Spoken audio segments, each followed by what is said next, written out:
Josh P., the son of Mrs. Nor.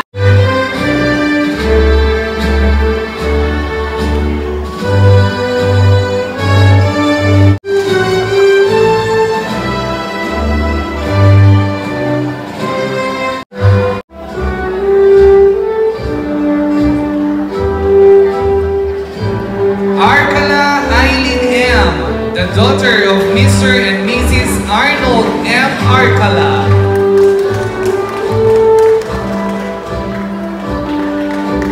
Of Mr. Alfredo Matemo.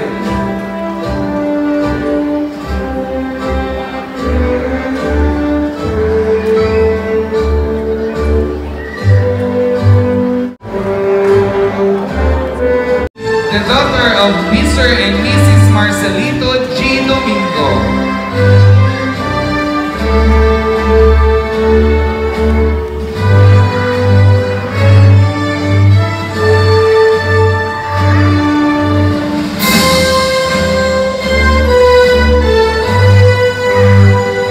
Garbilio Hazel T., the daughter of Mr. and Mrs. Eric P. Garbilio.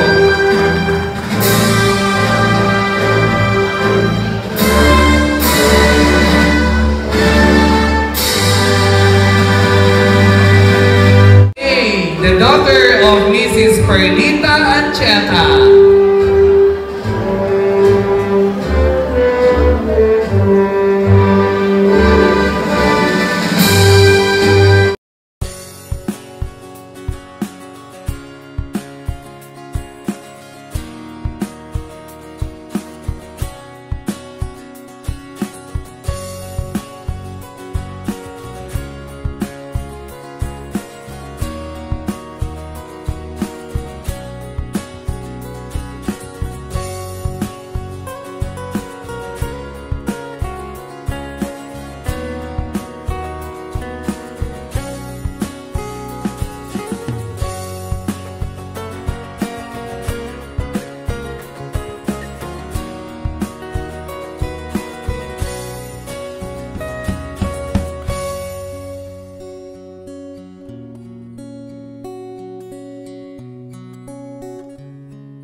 Now, without further ado, let us commence with the conferment of awards.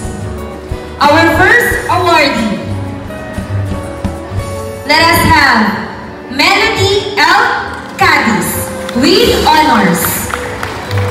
She will receive the following awards: Outstanding Performance in Communication Arts, Outstanding Performance in Research, Outstanding Performance in Work Immersion, Certificate of Completion in Work Immersion, and a Conduct Award.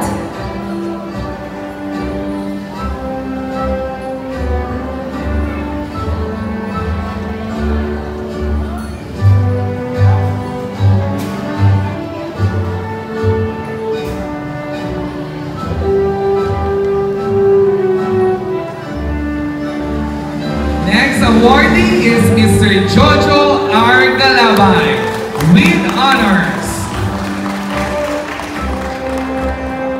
He will receive the Outstanding Performance in Research, Outstanding Performance in Work Immersion, Certificate of Completion in Work Immersion, and Conduct Awardee.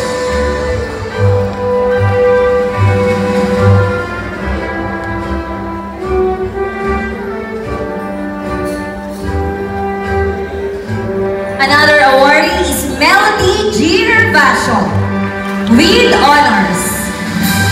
She will receive the following awards: Outstanding Performance in Work Immersion, Certificate of Completion in Work Immersion, Special Recognition in joining the Philippine National Immersion, Certificate of Completion in Work Immersion, and a Conduct Award.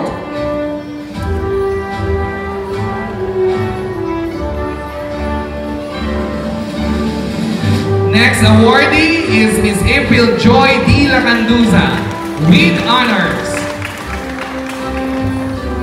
She will receive the following awards. We have Outstanding Performance in Research, Outstanding Performance in Work Immersion, Certificate of Completion in Work Immersion. She is also a Conduct Awardee.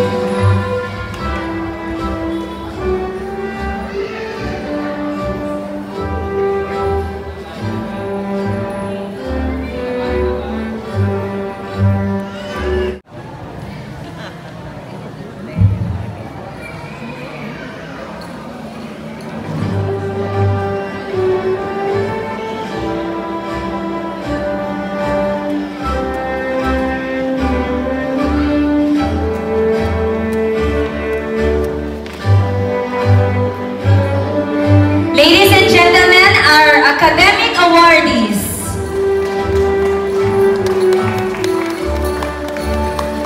And now for the next batch of awardees who also excelled in various areas and redefined success through their relentless passion and unwavering dedication. Starting with John Cedric Mia Davinas G. Kagurungan.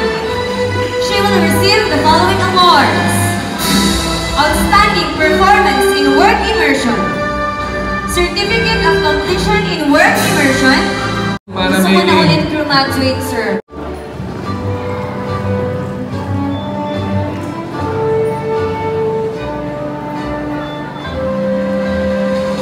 Okay, once again, congratulations to our second batch of awardees. Now, moving on to the third batch. And a Conduct Award. Our next awardee is Marjorie G. Domingo. She will receive the following awards like Outstanding Performance in Work Immersion, Certificate of Completion in Work Immersion, and the Conduct Award.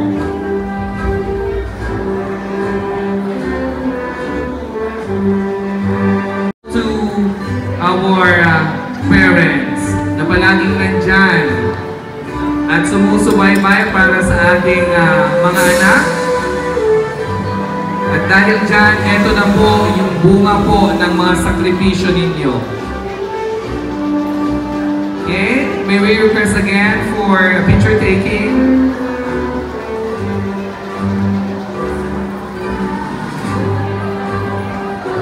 Bunch of awardees, congratulations to all of you. Okay, tuloy-tuloy na natin, Ma'am Rex. Let's now move on to the fourth batch of awardees. Starting with Raymar B. Aquino.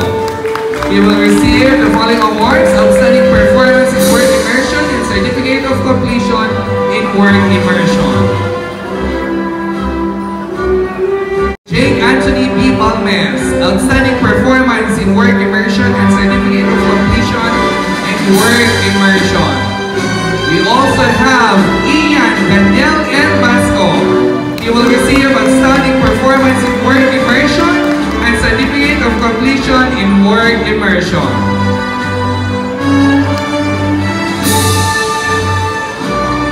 Our next awardee is Lawrence M. Carillo. Immersion Award and Certificate of Completion in Work Immersion. Next, we have Sean Patrick R. de la Cruz. He will receive the following awards: Outstanding Performance in Work Immersion and Certificate of Completion in Work Immersion.